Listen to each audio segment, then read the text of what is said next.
ये फेंक पानी में अपना हाथ डालकर गुस्से से आसमान की तरफ उंगली उठाते हुए चिल्लाता है कि उसके पास इतना हैंडसम चेहरा होने के बावजूद उसे इस टूटे फूटे सेक्ट में भेज दिया गया जहां खाने के लिए भी कुछ नहीं है। वह पुराने सेक्ट मास्टर को भी खूब बुरा भला कहता है। फिर ये फेंक परेशान होकर इधर उधर टहलते हुए बताता है कि पुराना सेक्ट मास्टर उसे रास्ते से उठाकर यहाँ ले आया था, लेकिन खुद मर गया और सारी जिम्मेदारी उसके सिर पर छोड़ गया।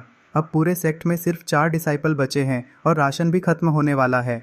इसके बाद ये फेंक पानी के बर्तन का किनारा पकड़कर रोने जैसी शक्ल बनाता है और अपनी किस्मत को कोसते हुए कहता है कि उसके पास अपनी हैंडसमनेस के अलावा कुछ भी नहीं है। दूसरी तरफ सेक्ट के अंदर पहला डिसाइपल शीलेई, दूसरा डिसाइपल हुआ युनजी, तीसरी डिसाइपल ली जियाओ जियाओ और चौथा डिसाइपल शियाओ फांगू बैठे होते हैं, जबकि पांचवीं डिसाइपल शू होंग्यू पहले ही सेक्ट छोड़कर जा चुकी होती है। इसी दौरान सेक्ट के आंगन में सी ताइजियान दरवाजा तोड़ते हुए अंदर आता है और ये फेंक के सामने जमीन पर एक खंजर फेंक देता है। वह बताता है कि यह उनके चिशे सेक्ट की तरफ से चैलेंज लेटर है और 3 दिन के अंदर उन्हें इस सेक्ट की जमीन उनके हवाले करनी होगी।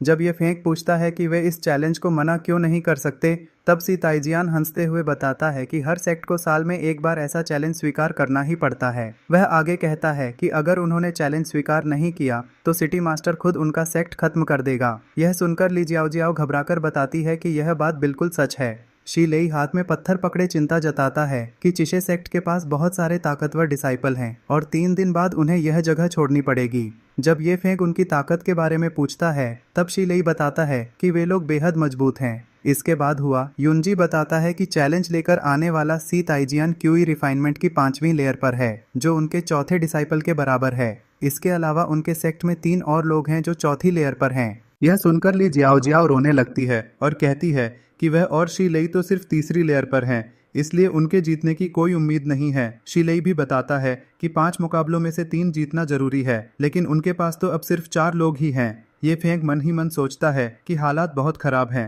हालांकि चौथा डिसाइपल 5वीं लेयर पर है, इसलिए वह एक मुकाबला जीत सकता है और दूसरा मुकाबला वह खुद जीतने की कोशिश करेगा। लेकिन तभी चौथा डिसाइपल शियाओ फांगू अचानक खड़ा होकर कहता है कि किंगयुन सेक्ट के एल्डर ने उसे चुन लिया है, इसलिए वह यह सेक्ट छोड़कर जा रहा है। यह सुनकर ये फेंक गुस्से में उसे गद्दार कह देता है। शीलेई, हुआ युनजी और ली जियाओ जियाओ उसे रोकने के लिए दरवाजे तक भागते हैं, लेकिन तब तक शियाओ फांगू जा चुका होता है और ली जियाओ जियाओ रोने लगती है। शीलेई आसमान की तरफ देखकर बताता है कि वह अपनी उड़ने वाली तलवार के साथ जा चुका है, जबकि हुआ युनजी गुस्से में अपना मुक्का जमीन पर मार देता है। रोती हुई ली जियाओ जियाओ ये फेंक से पूछती है कि अब वे क्या करेंगे। तभी अचानक आसमान से बादल जैसी एक छोटी सी रहस्यमयी प्राणी मियाओ मियाओ प्रकट होती है और ये फेंक को सबसे हैंडसम मास्टर कहकर बुलाती है। मियाओ मियाओ हवा में उड़ते हुए बताती है कि स्ट्रॉन्गेस्ट सेक्ट मास्टर सिस्टम अब उसके साथ बाइंड हो चुका है और उसे 7 दिनों के अंदर 10 डिसाइपल पूरे करने होंगे। ये फेंक सिस्टम का पैनल देखकर हैरान रह जाता है। वह तो एक साधारण इंसान था, लेकिन पैनल पर उसकी ताकत क्यूई रिफाइनमेंट की 7वीं लेयर दिखाई जा रही होती है। तब मियाओ मियाओ गुलाबी बादल का रूप लेकर हंसते हुए समझाती है कि मास्टर की ताकत उसके सभी डिसाइपल की कुल ताकत के बराबर होती है, इसलिए 2 तीसरी लेयर वाले और एक चौथी लेयर वाले डिसाइपल की ताकत मिलकर 7वीं लेयर बन जाती है। इसके बाद ये फेंक पूछता है कि उसकी अपनी असली कल्टीवेशन कहाँ है, लेकिन सिस्टम कोई जवाब नहीं देता और सिर्फ सीटी बजाने लगता है। यह देखकर ये फेंक और भी परेशान हो जाता है। दूसरी तरफ बाकी तीनों डिसाइपल उसे परेशान देखकर सोचते हैं कि शायद उनके मास्टर के पास भी अब कोई रास्ता नहीं बचा और वे भी पूरी तरह निराश हो जाते हैं। तब ये फेंक उन्हें हिम्मत देते हुए कहता है कि वह जरूर कोई उपाय निकालेगा। फिलहाल उन्हें अपनी ताकत बढ़ाने पर ध्यान देना चाहिए, क्योंकि आखिर में जीत उसी की होती है जिसकी ताकत ज्यादा होती है। इसके बाद ये फेंक उनसे पूछता है कि क्या उन्होंने अपनी तकनीकें सीख ली हैं। इतना सुनते ही तीनों डिसाइपल तुरंत अभ्यास की मुद्रा में आ जाते हैं और हुआ युनजी अपने हाथों में ऊर्जा इकट्ठा करने लगता है। अगले ही पल हुआ युनजी एक ही वार में लकड़ी के भारी तने को 2 हिस्सों में तोड़ देता है और खुशी से कहता है कि उसकी फायर क्लाउड पाम तकनीक सफल हो गई है। उसकी ताकत देखकर ये फेंक भी हैरान रह जाता है। उसी समय ये फेंक की आंखों में चमक आ जाती है और उसके दिमाग में फायर क्लाउड पाम की पूरी समझ अपने आप आ जाती है, जैसे उसने वर्षों तक इसकी साधना की हो। मियाओ मियाओ खुशी से बताती है कि जब भी कोई डिसाइपल कोई तकनीक सीखेगा, मास्टर उसे तुरंत पूर्ण स्तर पर हासिल कर लेगा। यह सुनकर यह फेंक खुश तो होता है, लेकिन फिर सेक्ट की खराब हालत याद करके उदास हो जाता है। थोड़ी देर बाद ली जियाओ जियाओ और शीलेई दौड़ते हुए आते हैं और हुआ युनजी को बधाई देते हैं कि अब वे कम से कम एक मुकाबला तो जीत ही सकते हैं।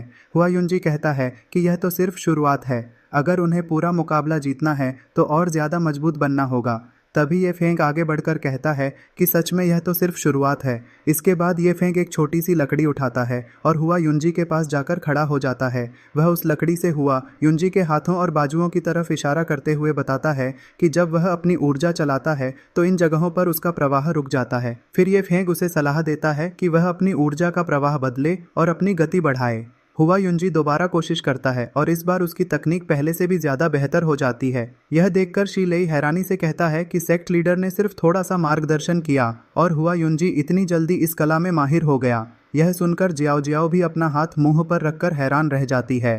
फिर हुआ युंजी झुककर सेक्ट लीडर का धन्यवाद करता है और पूछता है कि उन्होंने यह कैसे किया। ये फेंक उन्हें बताता है कि उसे सभी प्रकार की तकनीकों और जादुई कलाओं की गहरी समझ है, लेकिन वह समझाता है कि सबसे पहले उन्हें हर तकनीक की बुनियादी महारत हासिल करनी होगी, तभी वह उन्हें आगे का ज्ञान देगा, क्योंकि तभी उनका उस कला से सही संबंध बनेगा। यह सुनकर शी लेई और जियाओ जियाओ खुश हो जाते हैं और पूछते हैं कि क्या उन्हें दूसरी तकनीकें भी सिखाई जाएंगी। ये फेंक बताता है कि सिर्फ फायर क्लाउड पाम ही नहीं, बल्कि विंड स्पिरिट स्टेप और आयरन शील्ड टेक्निक में भी वह उनकी मदद करेगा। हालांकि पहले बुनियादी स्तर सीखना जरूरी है। इतना कहकर वह दोनों को जल्दी अभ्यास करने के लिए भेज देता है। हुआ युंजी फिर से झुककर उनका धन्यवाद करता है। ये फेंग उसके पास जाकर कहता है कि जब तक वह यहाँ है वह उसे कभी निराश नहीं करेगा। वह उसे और मेहनत करने के लिए कहता है ताकि अगले 3 दिनों में वह इस कला में पूर्ण महारत हासिल कर सके। हुआ युंजी हैरान होकर पूछता है कि क्या यह सिर्फ 3 दिनों में संभव है, लेकिन अगले ही दिन वह पूरी ताकत से चिल्लाता है और उसके चारों तरफ जमीन के टुकड़े हवा में उड़ने लगते हैं। वह खुशी से बताता है कि उसने सिर्फ 1 दिन में बुनियादी स्तर पार करके अगला स्तर हासिल कर लिया है। यह देखकर यह फेंग उसकी खूब तारीफ करता है। इसके बाद यह फेंग बताता है कि सी ताइजियान की ताकत बहुत ज़्यादा है, इसलिए हुआ युंजी को और मेहनत करनी होगी ताकि वह अगले स्तर तक पहुंच सके। फिर ये फेंग अकेले बैठकर सोचने लगता है। तभी उसके माथे पर एक चमकता हुआ निशान उभर आता है और उसकी आंखें भी चमकने लगती हैं। वह खुश होकर कहता है कि अब सभी ने बुनियादी महारत हासिल कर ली है और अब वह उन्हें और ऊंचे स्तर की तकनीकें सिखाएगा। लेकिन लगातार सिखाने की वजह से वह बहुत थक जाता है और उसे जोर की नींद आने लगती है। जब वह बाहर निकलता है तो उससे ठीक से चला भी नहीं जाता और वह सीढ़ियों पर ही सो जाता है। थोड़ी ही देर बाद दुश्मन वहां पहुंचते हैं और उसे सोता देखकर हंसने लगते हैं। दुश्मन ताना मारते हुए पूछते हैं कि पियाओ मियाओ सेक्ट के लोग अभी तक बाहर क्यों नहीं आए।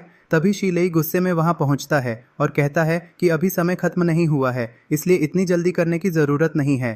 दुश्मनों का नेता सी ताइजियान हंसते हुए कहता है कि जीत तो हर हाल में उनकी ही होगी, चाहे थोड़ी देर पहले मिले या बाद में। उसके शरीर से लाल रंग की ऊर्जा निकल रही होती है, जबकि दूसरी तरफ ये फेंक अब भी गहरी नींद में सो रहा होता है। अचानक ये फेंक को छींक आती है और उसकी आंख खुल जाती है। वह सामने सी ताइजियान को देखकर हैरान हो जाता है और समझ जाता है कि मुकाबले का दिन आ चुका है। इसके बाद मुकाबले का मैदान दिखाया जाता है जो पहाड़ों के बीच बना हुआ है।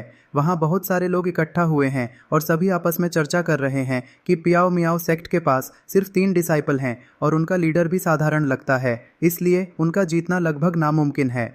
मुकाबले के जिम्मेदार झोउ जियाचियान घोषणा करते हैं कि चिशे सेक्ट और पियाओ मियाओ सेक्ट के बीच मुकाबला शुरू होगा। यह 5 राउंड का होगा और जो पहले 3 राउंड जीतेगा वही विजेता माना जाएगा। हारने वाले सेक्ट को अपनी जमीन छोड़नी पड़ेगी। इसके बाद वह दोनों पक्षों के डिसाइपल को मैदान में बुलाते हैं। चिशे सेक्ट के सभी डिसाइपल, जिनमें सी ताइजियान भी शामिल होता है, मैदान में आते हैं। दूसरी तरफ पियाओ मियाओ सेक्ट के सिर्फ 3 डिसाइपल खड़े होते हैं। झोउ जियाचियान बताते हैं कि उनके बाकी 2 डिसाइपल पहले ही सेक्ट छोड़ चुके हैं।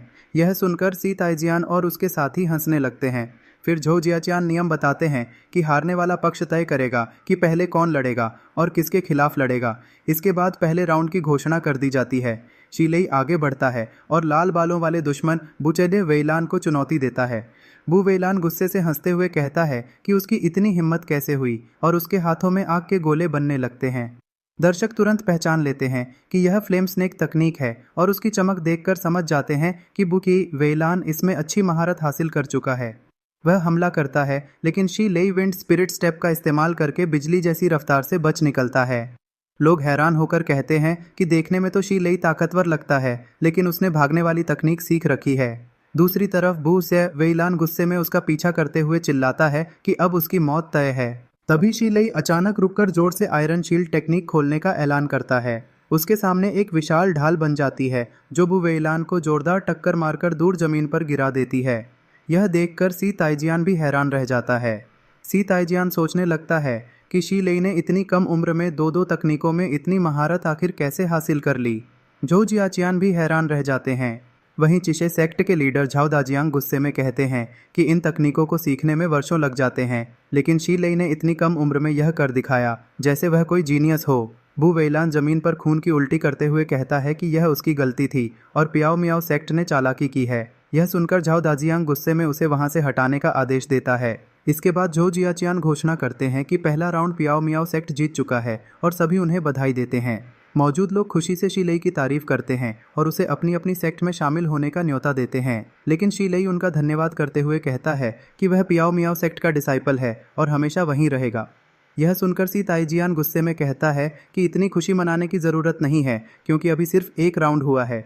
इसके बाद झोउ जियाचियान दूसरे राउंड की घोषणा करते हैं। ये फेंगली जियाओ जियाओ को आगे जाने के लिए कहता है और उसे अपनी सारी बातें याद रखने की सलाह देता है। जियाओ जियाओ मुस्कुराते हुए आगे बढ़ती है और दर्शक उसे देखकर जोर जोर से चिल्लाने लगते हैं। मैदान में पहुंचकर जियाओ जियाओ दुश्मन के एक डिसाइपल मा लाओ को चुनौती देती है। मा लाओ सामने आकर हंसते हुए कहता है कि खूबसूरती का मुकाबले में कोई फायदा नहीं, यहाँ सिर्फ ताकत काम आती है। सी ताइजियान उसे सावधान रहने की चेतावनी देता है। तभी मा लाओ गुस्से में चिल्लाता है और उसके पीछे से 5 आग के सांप निकल आते हैं। सभी लोग समझ जाते हैं कि यह भी फ्लेम स्नेक तकनीक है। मा लाओ अपने आग के सांप जियाओ जियाओ की तरफ छोड़ देता है, लेकिन वह विंड स्पिरिट स्टेप का इस्तेमाल करके बिजली जैसी रफ्तार से उन सभी हमलों से बच जाती है और पल भर में उसके पीछे पहुंच जाती है।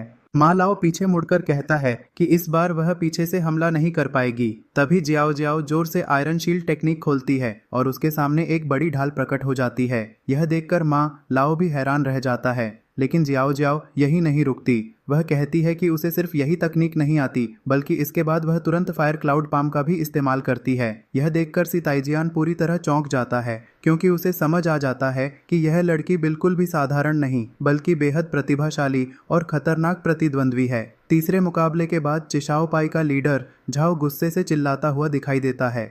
उसके सामने खड़े 3 नौजवानों में से एक हैरान होकर सोचता है कि आखिर पियाओ मियाओ सेक्ट के डिसाइपल इतने ताकतवर कब से हो गए। तभी सिटी लॉर्ड का प्रतिनिधि हाथ उठाकर घोषणा करता है कि दूसरा मुकाबला पियाओ मियाओ सेक्ट जीत चुकी है। यह सुनते ही लू वेई खुशी से झूम उठती है। लू वेई दौड़कर ये फेंक के पास आती है और खुशी से कहती है कि मास्टर शिशु, वह जीत गई। तभी हुआ युंजी आगे बढ़कर पियाओ मियाओ सेक्ट को चेतावनी देता है कि उन्हें अभी से ज्यादा खुश नहीं होना चाहिए, क्योंकि आखिरी मुकाबले में वह उन्हें हार का स्वाद चखा देगा। इसके बाद ये फेंक अपने डिसाइपल सी ताइजियान के कंधे पर हाथ रखकर कहता है कि अब वही करे जो उसने उसे सिखाया है। सी ताइजियान अपनी बड़ी तलवार लेकर मैदान में उतरता है। उसे देखकर वहां मौजूद लड़कियां उसके लिए जोर जोर से चीयर करने लगती हैं, जबकि हुआ युंजी मुस्कुराकर कहता है कि सिर्फ हैंडसम होने से कुछ नहीं होगा, थोड़ी देर में पियाओ मियाओ सेक्ट को यहाँ से भागना पड़ेगा। सी ताइजियान अपनी उंगलियों से आयरन शील्ड टेक्निक का इस्तेमाल करते हुए सुनहरी ढाल बना देता है। यह देखकर हुआ युंजी कहता है कि उसने इस तकनीक में पूरी महारत हासिल कर ली है। इसके बाद सी ताइजियान का हाथ और उसके शरीर पर मौजूद लाल कपड़े दिखाए जाते हैं। सी ताइजियान आत्मविश्वास से कहता है कि आखिर उसने पहचान ही लिया। तभी भीड़ में बैठा एक व्यक्ति हैरानी से बताता है कि यह टॉप टियर फ्लेम स्पीयर तकनीक है और सी ताइजियान इसे पूरी तरह सीख चुका है। दूसरी तरफ हुआ युंजी गुस्से में दिखाई देता है, जबकि बाकी लोग भी हैरान हैं कि पियाओ मियाओ सेक्ट के डिसाइपल इतने असाधारण कैसे हो गए। हुआ युंजी कहता है कि भले ही उसकी फ्लेम स्पीयर तकनीक पूरी तरह परफेक्ट हो गई हो, लेकिन उसकी विंड स्पिरिट स्टेप और फायर क्लाउड पाम अभी शुरुआती स्तर पर हैं। तभी सी ताइजियान एक हाथ में आग और दूसरे हाथ में अपनी ढाल लेकर पूरी ताकत दिखाता है। यह देखकर सिटी लॉर्ड का प्रतिनिधि मन ही मन सोचता है कि यह डिसाइपल बेहद दुर्लभ प्रतिभा का मालिक है। वह आगे सोचता है कि अगर यह पियाओ मियाओ सेक्ट छोड़ भी दे तो किसी भी बड़े सेक्ट में ऊंचा स्थान हासिल कर सकता है। तभी हुआ युंजी गुस्से से चिल्लाता है कि सी ताइजियान ने तीनों तकनीकों में महारत हासिल कर ली है। यह देखकर झाओ अपनी कुर्सी का हत्था पकड़कर गुस्से में चिल्लाता है और हुआ युंजी से कहता है कि वह किस बात का इंतजार कर रहा है, जल्दी जाकर उसे खत्म करे।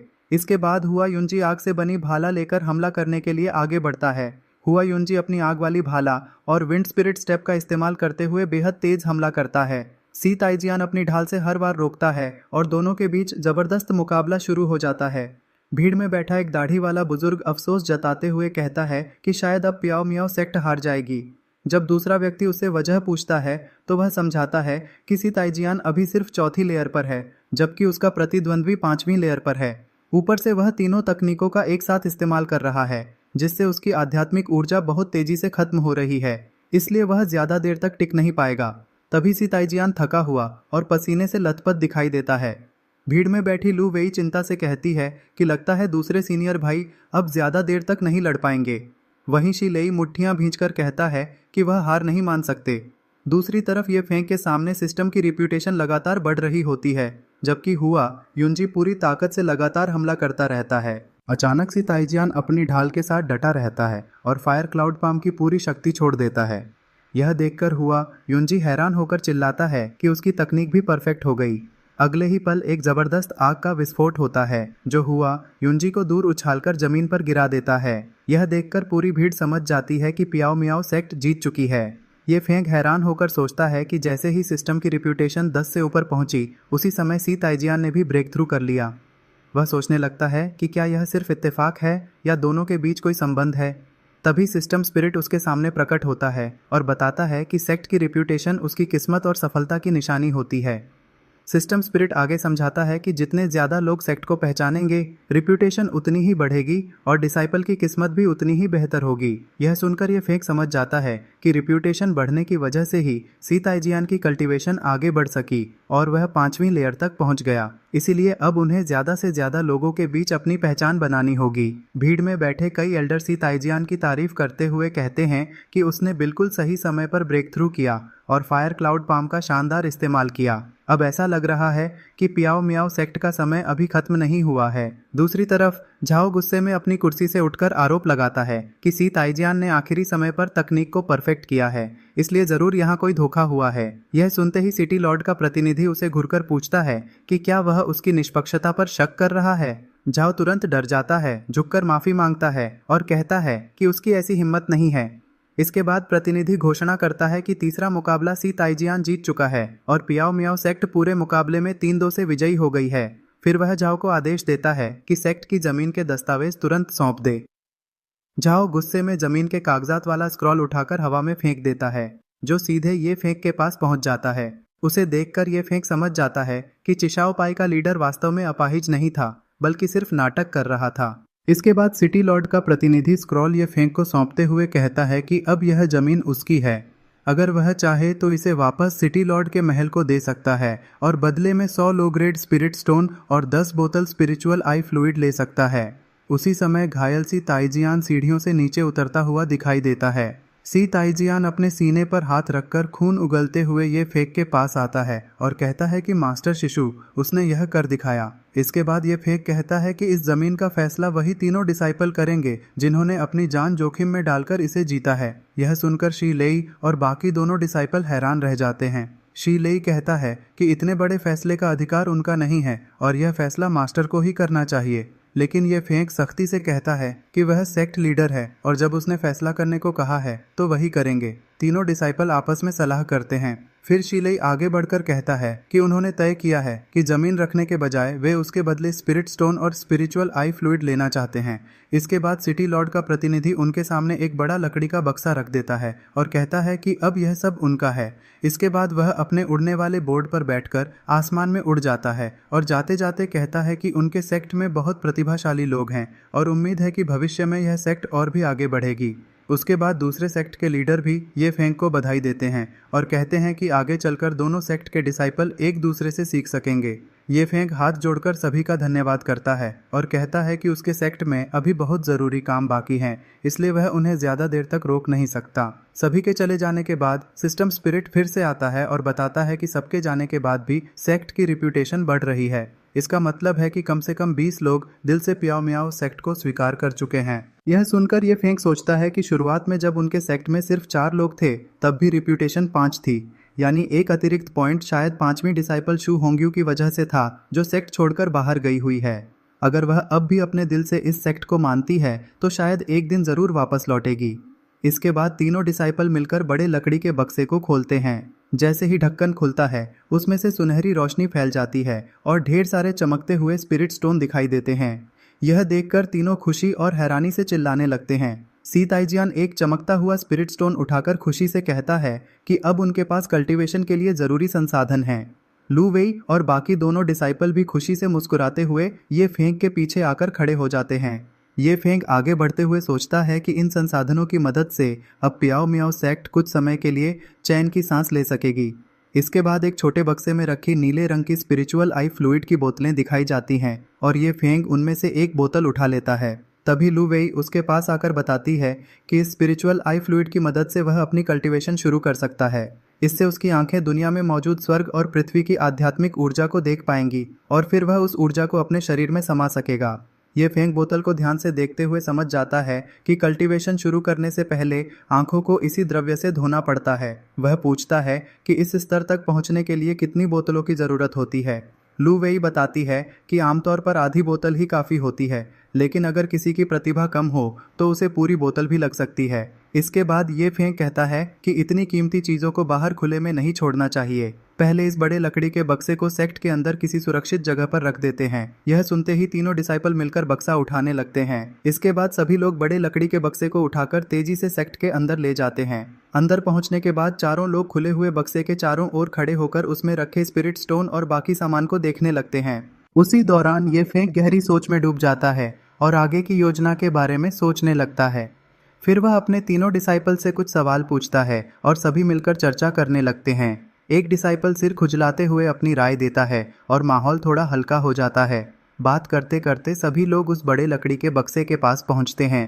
ये फेंक झुककर उसमें रखे स्पिरिट स्टोन को ध्यान से देखता है और उनकी कीमत का अंदाज़ा लगाने लगता है। लू वेई उसके पास आकर उसे दिलासा देती है कि अब उनके पास संसाधनों की कमी नहीं रहेगी और भविष्य पहले से बेहतर होगा। लेकिन ये फेंक अब भी किसी गहरी चिंता में डूबा दिखाई देता है। कुछ देर बाद ये फेंक उसी लकड़ी के बक्से के ऊपर बैठ जाता है और अपने सामने खड़े तीनों डिसाइपल को आगे की जिम्मेदारियों के बारे में समझाने लगता है। सभी उसकी बातें ध्यान से सुनते हैं। इसके बाद दृश्य बदलकर खूबसूरत बाइफू सिटी का दिखाई देता है, जहाँ चारों तरफ पुरानी शैली की इमारतें और जगमगाती रोशनियां नजर आती हैं। शहर के एक सराय में दो आदमी बैठकर चाय पीते हुए किसी हैरान कर देने वाली खबर पर चर्चा कर रहे होते हैं। फिर एक दूसरा आदमी खड़े होकर जोश में सबको कुछ बताने लगता है। पास ही एक औरत अपने छोटे बच्चे के साथ छिपकर उनकी बातें सुन रही होती है और फिर वह बच्चे के मुंह पर हाथ रखकर उसे चुप रहने का इशारा करती है। उसी समय काले कपड़ों और बड़ी टोपी में एक लड़की, जिसके चेहरे पर गहरे जख्मों के निशान हैं, शहर की गलियों में चलते हुए कहती है कि आखिरकार उसने सही जगह ढूंढ ली। वह शहर के दरवाजे से बाहर निकलती है और हवा में उड़ते हुए सीधे पियाओ मियाओ सेक्ट की तरफ चली जाती है। दूसरी तरफ ये फेंग और उसके तीनों डिसाइपल अपनी नई शुरुआत को लेकर उत्साहित दिखाई देते हैं। कुछ देर बाद ये फेंग अपना चेहरा कपड़े से साफ करता है, लेकिन अचानक उसे किसी अनजान मौजूदगी का एहसास होता है और वह चौंककर ऊपर देखने लगता है। आसमान में एक तेज रोशनी चमकती हुई गुजरती है और वही रहस्यमयी लड़की सेक्ट के दरवाजे पर उतर जाती है। अंदर मौजूद सभी लोग तुरंत दरवाजे की तरफ देखने लगते हैं। लड़की को देखते ही चारों लोग सतर्क हो जाते हैं। एक डिसाइपल अपनी तलवार निकाल लेता है, लेकिन लड़की शांत स्वर में कहती है कि वह उनके सेक्ट में शामिल होना चाहती है। ये फेंक उसके पास जाकर उससे बात करता है, फिर वापस आकर लकड़ी के बक्से के पास बैठ जाता है और उसके बारे में सोचने लगता है। वह लड़की से कहता है कि उसकी पहचान साफ नहीं है, इसलिए वह अभी उसे सेक्ट में शामिल नहीं कर सकता। ये फेंक मन ही मन सोचता है कि शायद यह लड़की किसी दुश्मन से बचने के लिए यहाँ आई है। तभी लड़की अपना चेहरा ऊपर उठाकर अपने चेहरे पर बने गहरे घाव दिखाती है। लड़की कहती है कि उसका कोई बुरा इरादा नहीं है और वह सेक्ट के लिए मुसीबत नहीं बनेगी। तभी लू वेई ये फेंक का हाथ पकड़कर उससे विनती करती है कि वह लड़की को अपने सेक्ट में जगह दे दे। कुछ देर सोचने के बाद ये फेंक आखिरकार मान जाता है। वह एक मेज पर बैठकर रजिस्टर खोलता है और उसमें लिखना शुरू करता है। लड़की अपना नाम मो यिंग और अपनी बाकी जानकारी बताती है। यह सुनकर बाकी तीनों डिसाइपल पूरी तरह हैरान रह जाते हैं और उनकी आंखें खुली की खुली रह जाती हैं। फिर एक डिसाइपल उससे पूछता है कि इतनी असाधारण प्रतिभा होने के बावजूद वह इतने छोटे सेक्ट में क्यों आई। मो यिंग दुखी होकर बताती है कि बड़े सेक्ट सिर्फ चेहरे की खूबसूरती देखते हैं और उसके चेहरे के निशानों की वजह से किसी ने उसे स्वीकार नहीं किया। ये फेंक रजिस्टर में लिखते हुए मन ही मन सोचता है कि पूरे शहर में शायद ही किसी के पास इतनी शानदार प्रतिभा होगी। इसके बाद वह सेक्ट की बड़ी मुहर निकालकर रजिस्टर पर लगा देता है और इसी के साथ मो यिंग आधिकारिक रूप से उनके सेक्ट की नई डिसाइपल बन जाती है। तभी सिस्टम स्पिरिट प्रकट होकर उसकी पूरी प्रोफाइल और आंकड़े दिखाता है। सिस्टम उसकी सारी जानकारी दिखाता है और एक तेज रोशनी ये फेंक के शरीर में समा जाती है, जिससे उसे मो यिंग की असली ताकत का एहसास हो जाता है। ये फेंक समझ जाता है कि मो यिंग अपनी असली शक्ति छिपा रही थी, लेकिन अब जब सिस्टम ने भी उसे स्वीकार कर लिया है तो वह संतुष्ट होकर मुस्कुरा देता है। कुछ देर बाद ये फेंक कहता है कि अब खाने का समय हो गया है, लेकिन लू वेई उदास होकर बताती है कि उनके पास न चावल बचे हैं और न ही सब्जियां। यह सुनते ही ये फेंक का पेट भूख से आवाज करने लगता है। ये फेंक चिंता करता है कि रात होने वाली है और इस समय बाहर जाना सुरक्षित नहीं होगा। तभी मो यिंग अपनी तलवार निकालती है जो हरे रंग की चमकदार रोशनी से दमकने लगती है। मो यिंग अपनी शानदार तलवार दिखाते हुए सभी को अपने साथ चलने के लिए कहती है। उसकी तलवार देखकर बाकी सभी लोग दंग रह जाते हैं। इसके बाद सभी लोग शहर के व्यस्त बाजार में पहुंचते हैं। लू वेई खुशी से बाजार घूमने की जिद करने लगती है, लेकिन तभी ये फेंक को अचानक किसी अनहोनी का एहसास होता है। उसी समय दूर से किसी की तेज चीख सुनाई देती है और सभी का ध्यान उस दिशा में चला जाता है। शी लेई खुशी से अपने मास्टर ये फेंक को बधाई देता है। पास खड़ी मो यिंग भी बेहद खुश होकर कहती है कि सिर्फ एक ही रात में मास्टर की स्पिरिचुअल आई खुल गई। यह देखकर ली जियाओ जियाओ मन ही मन सोचती है कि उनके मास्टर की प्रतिभा सचमुच बहुत ऊंचे स्तर की है। इसके बाद शी लेई ये फेंक को स्पिरिचुअल आई का सही इस्तेमाल करना सिखाने लगता है। शी लेई समझाता है कि सबसे पहले अपने मन से दोनों आंखों को नियंत्रित करना सीखना होगा और फिर सामान्य दृष्टि और स्पिरिचुअल आई के बीच बार बार बदलने की प्रैक्टिस करनी होगी। तभी ये फेंक की आंखें बैंगनी रंग से चमकने लगती हैं और वह समझ जाता है कि असली कल्टीवेटर्स की आंखें ऐसी ही होती हैं। फिर वह अपनी स्पिरिचुअल आई से जमीन पर सो रही सफेद लोमड़ी शियाओबाई को देखता है, जिसके शरीर से रहस्यमयी रोशनी निकल रही होती है। शियाओबाई को देखने के बाद ये फेंक सोचता है कि अब खुद को भी देखना चाहिए, लेकिन जैसे ही वह अपने शरीर को देखता है वह हैरान रह जाता है, क्योंकि उसके अंदर आध्यात्मिक ऊर्जा दिखाई ही नहीं देती, जबकि वह खुद कल्टीवेशन कर रहा है। तभी बादल जैसा छोटा सिस्टम स्पिरिट प्रकट होता है और एक बुलबुला फोड़ देता है। सिस्टम स्पिरिट उसके सामने एक स्क्रीन खोलता है जिस पर लिखा होता है कि सेक्ट लीडर ये फेंक की ताकत लियांची नौवीं लेयर के शिखर पर है। यह देखकर ये फेंक सोचने लगता है कि शी लेई, हुआ युंजी, ली जियाओ जियाओ और मो यिंग की कुल ताकत जोड़ने पर भी यही स्तर बनता है और उसके साथ एक प्लस का निशान भी लगा है। वह गुस्से में कहता है कि सिस्टम फिर से उसका मजाक उड़ा रहा है। गुस्से में ये फेंक अपने हाथ से ऊर्जा छोड़ता है और फिर सभी को आदेश देता है कि अब वे नए डिसाइपल भर्ती करने के लिए बाइफू सिटी चलेंगे। तभी मो यिंग गोद में शियाओबाई को उठाकर पूछती है कि मास्टर, इस छोटी लोमड़ी का क्या करेंगे। उस समय शियाओबाई आराम से सो रही होती है और उसके मुंह से बुलबुले निकल रहे होते हैं। ये फेंक थोड़ी देर सोचने के बाद कहता है कि शियाओबाई को भी अपने साथ ले चलो। इसके बाद दृश्य बाइफू सिटी के बड़े चौक में पहुंच जाता है, जहां भारी भीड़ जमा होती है। वहां एक बड़ा बैनर लगा होता है जिस पर लिखा होता है कि यहाँ जादुई तकनीकों की शिक्षा की गारंटी है। वहीं ये फेंक एक मेज के पीछे बैठकर नए लोगों का इंतजार कर रहा होता है। तभी एक मोटा लड़का उनकी तरफ इशारा करके कहता है कि यही वह पियाओ मियाओ सेक्ट है जिसने कल चिशे सेक्ट को हराया था। वह मजाक उड़ाते हुए उनके पास आता है और कहता है कि उसे भी कुछ सिखाया जाए। ये फेंक अपनी चमकती आंखों से उसे देखकर कहता है कि वह पहले से किसी दूसरे सेक्ट का डिसाइपल है, इसलिए वह उनके नियमों के अनुसार शामिल नहीं हो सकता। यह सुनकर मोटा लड़का हंसते हुए कहता है कि वह एक मिडिल ग्रेड सेक्ट का डिसाइपल है, भला वह इतने छोटे सेक्ट में क्यों शामिल होगा।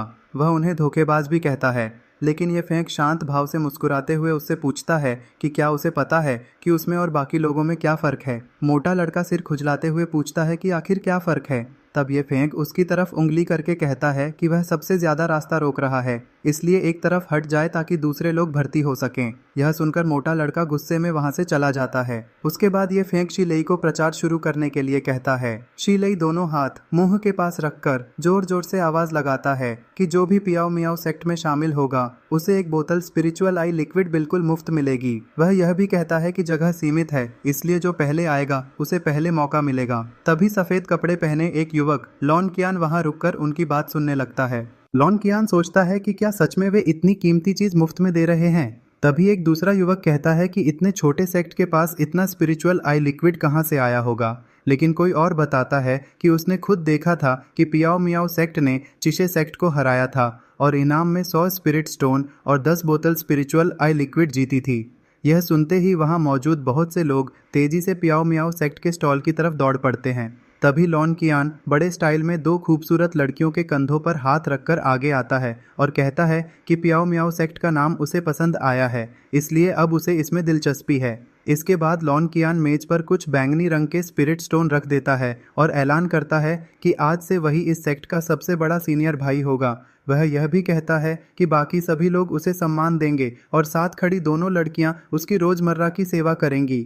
ये फेंक पूरी शांति से हाथ बांधकर कहता है कि जिसका चरित्र खराब हो और जिसकी नीयत साफ न हो उसे उनका सेक्ट कभी स्वीकार नहीं करता।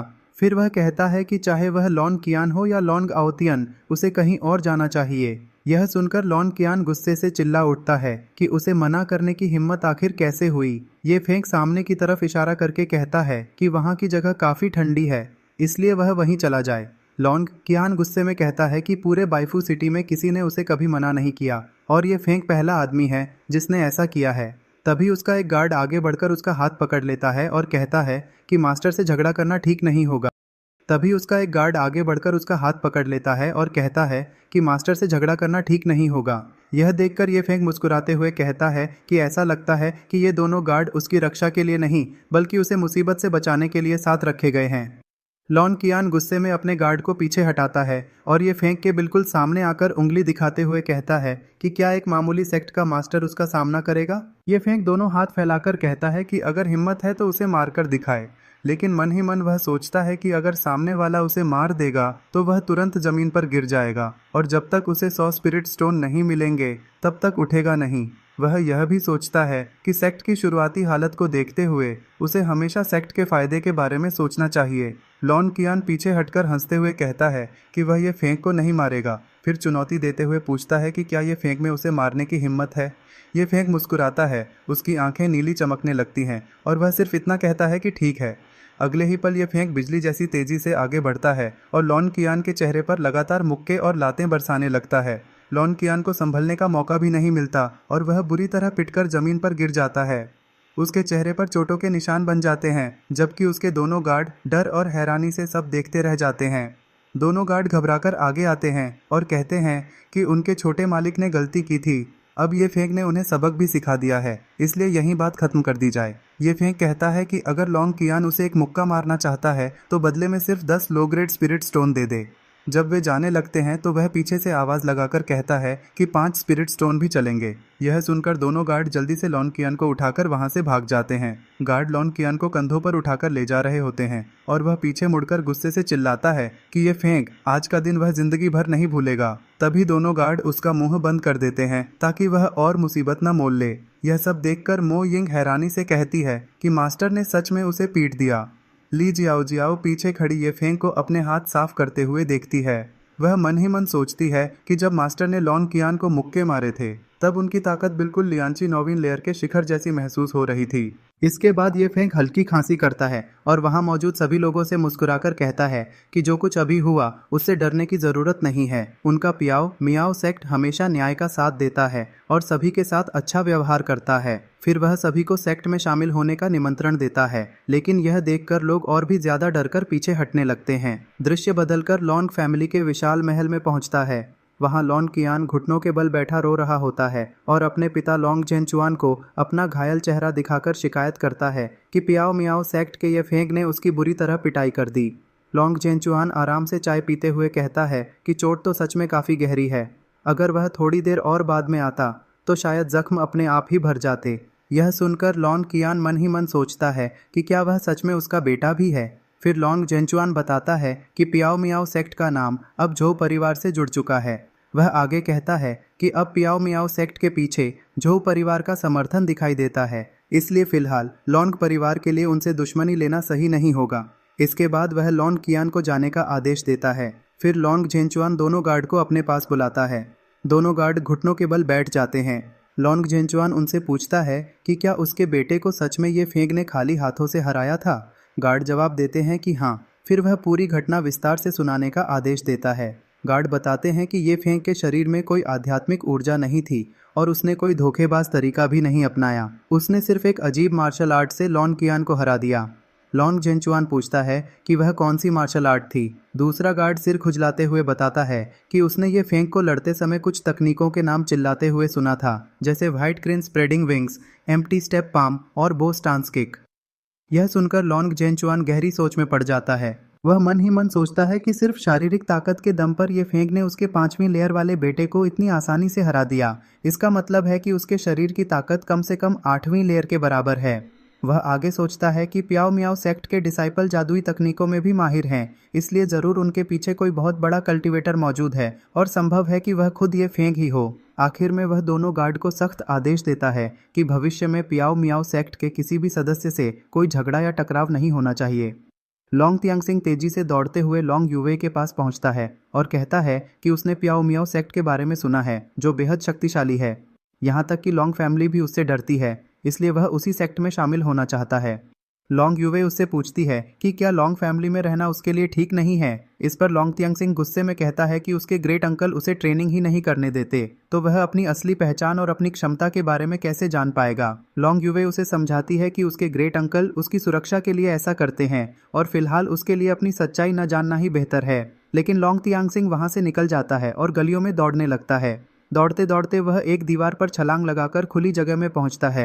वह अपने सिर से हुड थोड़ा पीछे करता है और सोचता है कि दुनिया बहुत बड़ी है और वह इसे अपनी आंखों से देखना चाहता है।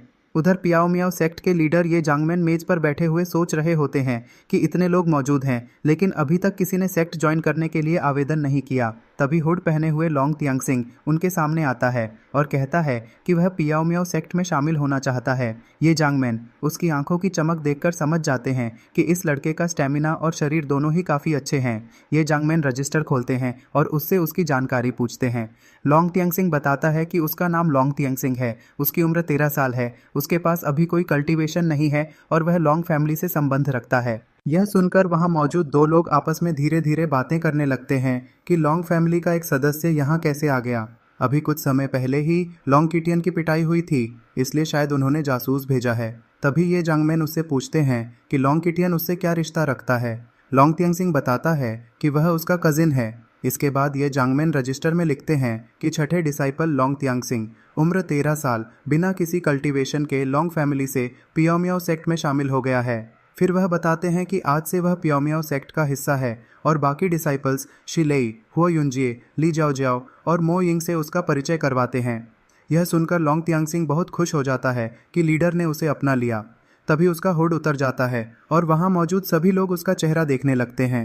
लोग आपस में बातें करने लगते हैं कि यही लॉन्ग फैमिली का वह लड़का है जो इंसान नहीं बल्कि एक अलग जाति का है और लॉन्ग फैमिली की बेटी का बेटा है। सबकी नज़रें अपनी तरफ देखकर लॉन्ग तियांगसिंग शर्मिंदा हो जाता है। वह आंखें बंद कर लेता है और मन ही मन चाहता है कि कोई उसकी तरफ न देखे। तभी ये जांगमैन उसके पास आते हैं। ये जांगमैन उसका चेहरा पकड़कर हंसते हुए कहते हैं कि इसकी त्वचा तो लड़कियों से भी ज़्यादा साफ है, आखिर यह क्या खाकर बड़ा हुआ है। फिर वह कहते हैं कि यहाँ खड़े खड़े क्या कर रहे हो, अपने सीनियर भाई बहनों से मिलो। लॉन्ग तियांगसिंग भावुक होकर सोचता है कि लीडर उससे नफरत नहीं करते। तभी सीनियर डिसाइपल शिलेई हाथ बढ़ाकर उसे बुलाता है। लॉन्ग तियांगसिंग आगे बढ़कर सभी को हाथ जोड़कर नमस्कार करता है।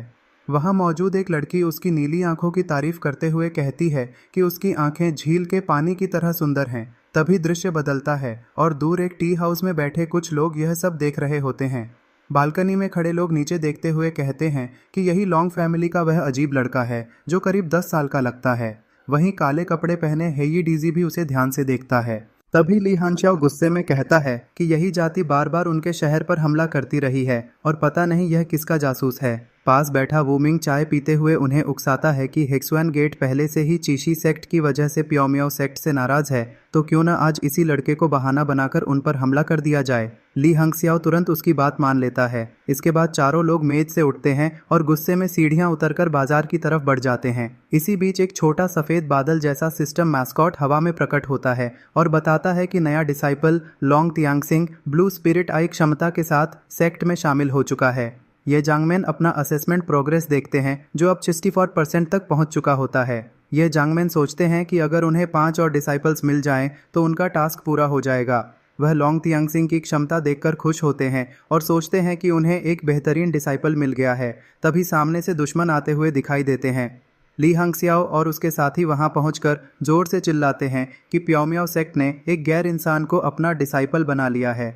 क्या वे पूरे शहर को अपना दुश्मन बनाना चाहते हैं? वह ये जांगमैन के सामने आकर सवाल करता है। ये जांगमैन आराम से अपना कान खुजलाते हुए उससे पूछते हैं, क्या तुमने खाना खाया? ली हांगशाओ हैरान होकर कहता है कि अभी तक नहीं, लेकिन इसका इस बात से क्या संबंध है? ये जांगमैन जवाब देते हैं कि वह जिसे चाहें अपना डिसाइपल बनाए, इससे तुम्हें क्या मतलब? दुश्मन सेक्ट का एक और सदस्य कहता है कि डिसाइपल बनाना तुम्हारा मामला है, लेकिन किसी अजीब जाति के व्यक्ति को शामिल करना ठीक नहीं, क्योंकि हो सकता है वह दुश्मन का जासूस हो। यह सुनकर लॉन्ग तियांगसिंग परेशान हो जाता है और ये जांगमैन भी गुस्से में आने लगते हैं। तभी ली हांगशाओ सामने खड़ी एक डिसाइपल की ओर उंगली दिखाकर कहता है कि तुम लोगों ने तो एक डीमन फॉक्स भी पाल रखा है जो बहुत खतरनाक है। उस समय एक लड़की छोटे सफ़ेद जानवर श्याओबाई को गोद में लिए होती है। लड़की कहती है कि श्याओबाई बहुत प्यारा है और किसी के लिए खतरा नहीं हो सकता। ये जांगमैन उसे अपने हाथ में उठाकर बताते हैं कि यह उनके सेक्ट का गार्डियन स्पिरिट बीस्ट है और उसे अपनी ताकत दिखाने के लिए कहते हैं। श्याओबाई हल्की सी गुर्राहट करता है। बाकी डिसाइपल्स उसे देखकर कहते हैं कि वह कितना प्यारा है, लेकिन ली हांगसियाओ फिर भी गुस्से में कहता है कि यह उनकी जाति का नहीं है और इसे तुरंत सेक्ट से निकाल देना चाहिए। इस पर ये जांगमैन गुस्से में कहते हैं, बहुत हो गया। ये जांगमैन हमला करने के लिए हाथ बढ़ाते हैं। ली हांगसियाओ उनका मजाक उड़ाते हुए कहता है कि एक साधारण इंसान उसका क्या बिगाड़ लेगा, लेकिन अगले ही पल वह हवा में उड़कर बहुत दूर जा गिरता है। ये जांगमैन खुद भी हैरान रह जाते हैं कि वह अचानक इतने शक्तिशाली कैसे हो गए। तभी सिस्टम बताता है कि अब उनकी कल्टीवेशन ची रिफाइनिंग 9th लेयर के पीक तक पहुंच चुकी है, इसलिए उनकी ताकत इतनी बढ़ गई है। ये जांगमैन सोचते हैं कि उन्हें अपनी असली शक्ति का अंदाज़ा ही नहीं था। नीचे गिरा ली हांगसियाओ दर्द से कराह रहा होता है और उसके मुंह से खून निकल रहा होता है। उसके साथी उसे उठाते हैं। वह गुस्से में ये जांगमैन की ओर इशारा करके कहता है कि उसने उस पर हमला किया है और वह इसकी शिकायत सिटी लॉर्ड से करेगा। ये जांगमैन कहते हैं कि तुम खुद मेरे सामने आकर टकराए थे, मेरा हमला तो तुम्हें लगने भी नहीं वाला था। अगर शिकायत करनी है तो जाओ और यहाँ से निकलो। फिर वह मन ही मन सोचते हैं कि अच्छा हुआ इसने उनसे पैसे नहीं मांगे। इसके बाद ये जांगमैन अपने हाथ को देखते हुए सोचते हैं कि अगर कोई उनके सेक्ट के मामलों में दखल देगा तो उसे करारा जवाब मिलेगा और अब उन्हें सिटी लॉर्ड का भी कोई डर नहीं है। उन्हें बस यही हैरानी होती है कि उनके एक थप्पड़ से ही ली हांगसियाओ के मुंह से खून निकल आया। आखिर में ली हांगसियाओ घायल हालत में उन्हें धमकी देता है कि वह इसका बदला जरूर लेगा। उसके साथ ही उसे संभालकर वहां से भाग जाते हैं और ये जांगमैन उन्हें डांटते रहते हैं। इसके बाद ये फेंग गुस्से में कहता है कि अगर कोई उनके काम में रुकावट डालेगा तो वह उसे सबक सिखाकर रहेगा। ये फेंग बाजार की तरफ देखते हुए कहता है कि अब वह और ज्यादा बर्दाश्त नहीं करेगा। वहीं टोपी पहने और चेहरे पर घाव के निशान वाली एक लड़की उसकी ताकत से काफी प्रभावित दिखाई देती है। नीली आंखों वाला लोंग तियांगसिंग खुशी और हैरानी से ये फेंग की ताकत देखता है। वह उनकी चालें सीखना चाहता है और पियाओ मियाओ सेक्ट में शामिल होकर बेहद खुश होता है। बाजार में मौजूद लोग आपस में चर्चा करते हैं कि ये फेंग पहले लोंग चीटियन और फिर ली हांगसियाओ को हरा चुका है, इसलिए अब उसके दुश्मन बहुत बढ़ गए हैं और ऐसे सेक्ट में शामिल होना सुरक्षित नहीं होगा। ये फेंग अपना चेहरा हाथों से ढक लेता है क्योंकि उसे लगता है कि उसने नए डिसाइपल्स की भर्ती और भी मुश्किल बना दी है। दूसरी ओर बालकनी में खड़ी जिया युलन के पास उसकी दासी आती है और उसे ये फेंग के बारे में बताती है। जिया युलन मुड़कर बैठ जाती है और सोचती है कि ये फेंग की टेक्निक्स बेहद शानदार हैं और शायद वही उसकी मदद कर सकते हैं। वह चाय का कप उठाती है। उसकी दासी पूछती है कि क्या वह ये फेंग से मिलने जाएंगी। जिया युलन मुस्कुराकर हामी भर देती है। उधर ये फेंग बाजार में चल रहा होता है। लोग उसे देखकर बातें करने लगते हैं। कोई कहता है कि वहाँ एक बेहद खूबसूरत लड़की आ रही है, जबकि दूसरा उसे धीरे बोलने को कहता है क्योंकि वह जिया फैमिली की दूसरी बेटी जिया युलन है। लोग बताते हैं कि जिया फैमिली लोंग फैमिली से भी ज्यादा शक्तिशाली है और उनके कई टॉप कल्टीवेटर्स बाइफू सिटी के सबसे ताकतवर लोगों में गिने जाते हैं। कुछ ही देर बाद जिया युलन ये फेंग के पास पहुंचती है और उनसे बातचीत शुरू करती है। वह अपना परिचय देती है और कहती है कि वह उनकी टेक्निक्स के बारे में और सीखना चाहती है। ये फेंग मन ही मन हैरान होता है कि क्या उसकी पिछली लड़ाइयों की खबर पूरे शहर में फैल चुकी है। ये फेंग सावधानी से जवाब देता है कि उसकी समझ इतनी बड़ी नहीं है, लेकिन जिया युलन उससे अपनी कल्टीवेशन में मदद मांगती है और बदले में इनाम देने की पेशकश करती है। ये फेंग मन ही मन सोचता है कि अगर उसे इसका हल पता होता तो यह पैसे कमाने का अच्छा मौका होता, लेकिन उसे लगता है कि उसने ऐसी टेक्निक पहले कभी नहीं देखी। इसके बाद वह खांसते हुए बात आगे बढ़ाता है। ये फेंग कहता है कि उसे पैसों से कोई मतलब नहीं, लेकिन वह आमतौर पर सिर्फ अपने सेक्ट के लोगों को सिखाता है। जिया युलन उसे जल्दबाजी में मना करने से रोकती है और बताती है कि उसकी टेक्निक अधूरी है और वह उसी में फंसी हुई है। ये फेंग तुरंत सोचता है कि अगर वह जिया युलन को अपने सेक्ट में शामिल कर ले तो उसकी टेक्निक भी उसके हाथ लग सकती है। जिया युलन 2 उंगलियां उठाकर इशारा करती है और कहती है कि अगर उसकी मदद से वह सफल हो गई तो वह उसे स्पिरिट स्टोन्स देगी। ये फेंग कहता है कि वह उसकी मदद कर सकता है, लेकिन इसके लिए उसे पियाओ मियाओ सेक्ट में शामिल होना होगा। वह भरोसा दिलाता है कि आज ही उसकी टेक्निक को बेहतर बना देगा। इसके बाद ये फेंग मन ही मन सोचता है कि ज्यादा बड़ी बड़ी बातें नहीं करनी चाहिए, वरना बाद में परेशानी हो सकती है। जिया युलन हैरानी से पूछती है कि क्या यह सच है। ये फेंग हाँ कह देता है। पीछे खड़ा उसका साथी भी खुश हो जाता है। फिर ये फेंग शर्त रखता है कि अगर वह उसे सिखाने में सफल नहीं हुआ तो जिया युलन जब चाहे सेक्ट छोड़ सकती है। ये फंग सोचता है कि अगर जिया युलान उनके सेक्ट में शामिल हो गई तो पियाओमियाओ सेक्ट की प्रतिष्ठा और भी बढ़ जाएगी। जिया युलान उसकी बात मान लेती है। तभी दृश्य बदलता है। ये फंग मेज के पीछे बैठा होता है कि तभी कुछ दुश्मन वहां पहुंच जाते हैं। ये फंग उन्हें देखकर चौंक जाता है। उसका साथी बताता है कि नए लोग आए हैं जो उनके लिए परेशानी खड़ी कर सकते हैं। एक आदमी जिया युलन से कहता है कि ये फंग एक धोखेबाज है। उसी समय सफेद दाढ़ी वाले बुजुर्ग चिऊ दामिंग वहां पहुंचते हैं और कहते हैं कि वह इस मामले को खुद देखेंगे। ये फंग सफाई देता है कि उसने किसी को नहीं मारा, बल्कि सामने वाला खुद उससे आकर टकराया था। उसका साथी भी उसकी बात की पुष्टि करता है। इसके बाद जिया युलन आगे आकर कहती है कि उसने टी हाउस की तीसरी मंजिल से पूरी घटना अपनी आंखों से देखी थी और ये फेंग सच बोल रहा है।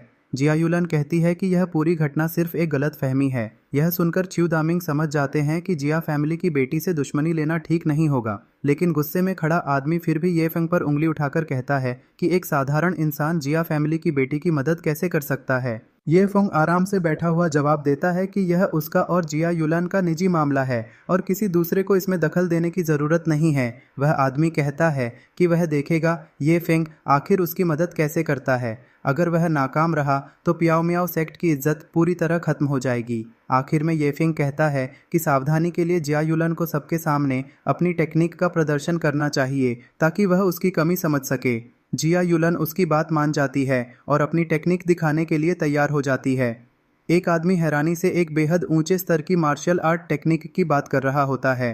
वहीं सिटी लॉर्ड्स मैंशन का सफ़ेद दाढ़ी वाला स्टूवर्ड ध्यान से देखता है और सोचता है कि यह तो सेकंड ग्रेड टेक्निक है जिसे सीखने का अधिकार उसे भी कभी नहीं मिला। इसके बाद जिया युलान अपनी मार्शल आर्ट टेक्निक का प्रदर्शन करती है और बताती है कि इस टेक्निक का नाम लुओ यिंग बिन फेन है। वह कहती है कि यह अटैक और डिफेंस दोनों के लिए बेहतरीन है, लेकिन अफसोस की बात यह है कि उसके पास इसका सिर्फ अधूरा स्क्रॉल है। फिर वह ये फेंग से पूछती है कि क्या वह इसे पूरा कर सकते हैं। ये फेंग जवाब देता है कि वह उसे यह टेक्निक सिखा सकता है, लेकिन पहले उसे पियाओमियाओ सेक्ट में शामिल होना होगा। वहां मौजूद सभी लोग यह सुनकर हैरान रह जाते हैं कि कोई सिर्फ एक बार देखकर टेक्निक कैसे सीख सकता है। तभी एक लड़का ये फेंग का मजाक उड़ाने लगता है। वह लड़का ये फेंग से कहता है कि अगर इतनी ही काबिलियत है तो और दिखावा करके दिखाए। तभी जिया युलान कहती है कि वह पियाओमियाओ सेक्ट में शामिल होने के लिए तैयार है, लेकिन अगर ये फेंग उसे टेक्निक नहीं सिखा पाए तो वह सेक्ट छोड़ देगी, और अगर सिखा दिया तो वह हमेशा इसी सेक्ट की डिसाइपल बनी रहेगी। इसके बाद ये फेंग उससे उसका नाम, जन्म तिथि और परिचय पूछता है। जिया युलन बताती है कि उसका नाम जिया युलन है, उसकी उम्र 17 साल है और वह बाइफू सिटी की बाइफू साउथ स्ट्रीट से है। जैसे ही ये फेंग उसका नाम रजिस्टर में लिखता है, सिस्टम तुरंत सक्रिय हो जाता है। स्क्रीन पर जिया युलान की पूरी जानकारी, उसके स्किल्स और मार्शल आर्ट्स की सारी डिटेल्स दिखाई देने लगती हैं। ये फेंग देखता है कि सिस्टम ने जिया युलान की अधूरी स्क्रॉल टेक्निक को भी पूरी तरह परफेक्ट बना दिया है। वह सिस्टम की इस अद्भुत क्षमता को देखकर काफ़ी प्रभावित होता है। दूसरी तरफ वही लड़का अब भी सोच रहा होता है कि ये फेंग सिर्फ नाटक कर रहा है। तभी ये फेंग एक कागज़ पर एक जादुई सील बनाता है और वह कागज़ जिया युलान को दे देता है। कागज़ देखते ही जिया युलान की आंखें हैरानी से फैल जाती हैं। उसे तुरंत समझ में आ जाता है कि अब तक उसकी पूरी साधना और तरीका गलत था।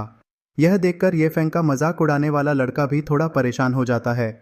इसके बाद जिया युलान उसी कागज़ की मदद से अपनी टेक्निक का दोबारा प्रदर्शन करती है।